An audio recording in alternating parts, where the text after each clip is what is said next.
Tragically, I made plans this morning, and the parade is this morning. Apparently, it's the first military parade in something like 16 years. So they're playing it on TV. I'll play the next couple minutes for you and any highlights I happen to see.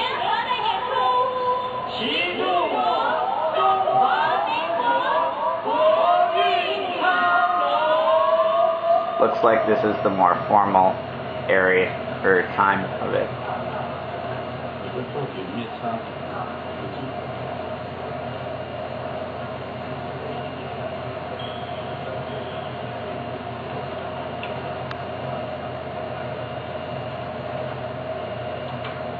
And also, unfortunately, I believe this is the only parade happening on today, which is, again, 10/10.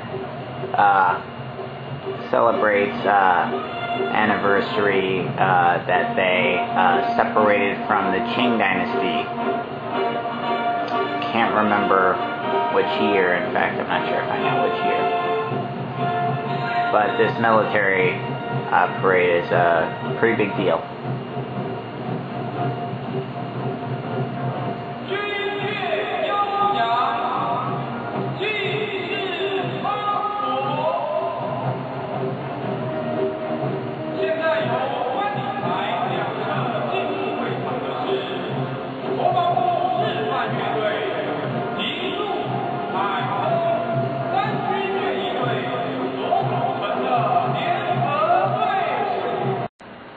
So it's probably a good thing that I didn't go to the parade on 10/10 because my friends had quite an ordeal when they actually got to the parade. Here's Rebecca telling the story about how the morning played out for them.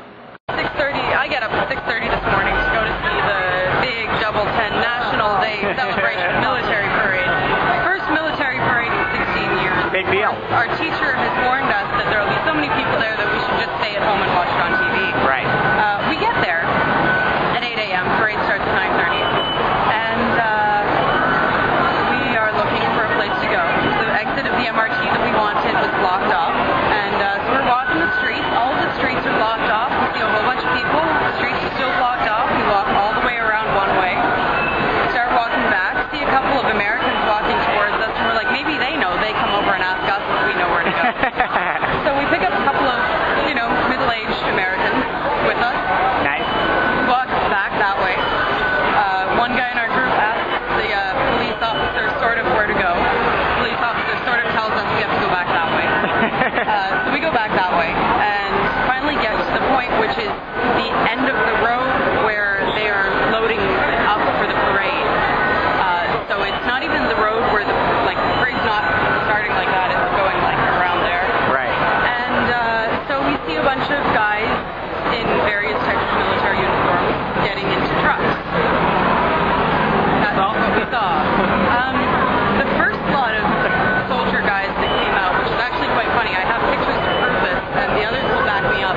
They were wearing camo hot pants and a few straps to hold their guns in place. That's it. Do you mean pistols or different types of guns? All types of guns.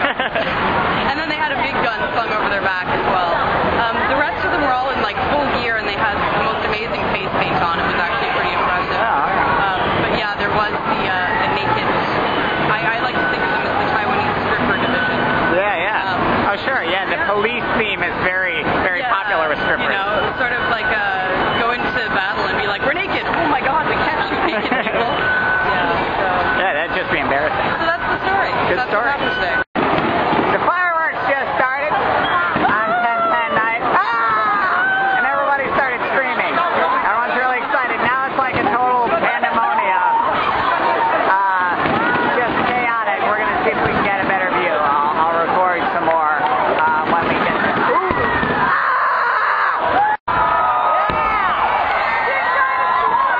Yeah, suck up etching dynasty. What do you know about that? Nothing.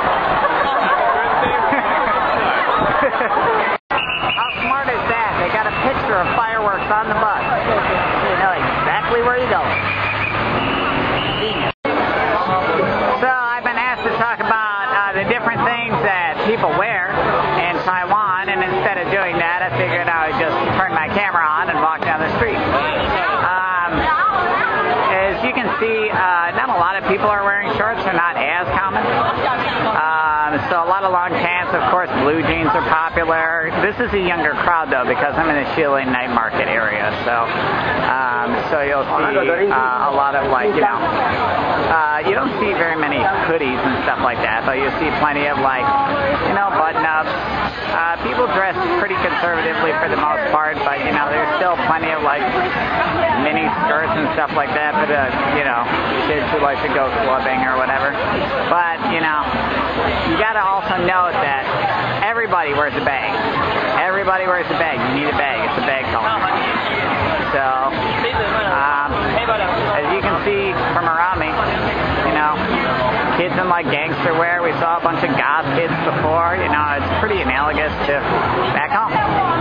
Would you say that there are any different things that people wear here? I mean, I've been asked to comment on like fashion trends and stuff like that. Not specifically. Yeah, I mean, it seems like just as diverse as back home. Usually a little more fancier. Yeah. They usually dress up a little more on a day-to-day basis. Yeah. Like the girls that spend half an hour on the MRT putting on makeup. That's always fun to watch. Yeah, that's true. There really isn't like as grungy of a kind of movement. No, it's definitely not as casual. But in the casual, when you see people wearing jeans and a t-shirt, it's sort of very put together. It's nice, jeans and a t-shirt. Yeah. Hair makes gel. me feel like a bit of a slob. But One more thing that I did notice is that it doesn't seem like as many people wear hats here as in North America. Maybe that's just my observation. No, not many hats. Yeah, not many hats. I don't know why. Plenty of hat stores. I don't know what's up.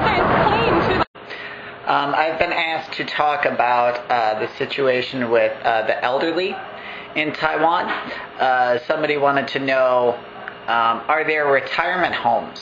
Are there areas where, a bunch of elderly people live together with maybe some assistance to help them with their needs and things like that? And the answer is yes. I asked about over a dozen students how their families were dealing with their grandparents getting older. And I have one student who has... Well, one of the students that I talked to actually does have grandparents in retirement homes. It is becoming more popular because there are more and more women that are going out into the workforce. That's also becoming more popular. Women's education is taking off, and women are having independent careers. I have plenty of students who have mothers that are housewives, but I also have really a lot more than I would expect students who have mothers that are in the workforce. So it's kind of the trend is increasing for of course women to have careers, and as a result, I think more elderly people are being put into homes as opposed to live with different families. Another way that they deal with it is have the grandparents come and work as a kind of, housewife or caretaker. Have them come to the parents' house while they're at work and watch over the children. So there are different ways to deal with it, and every family's different.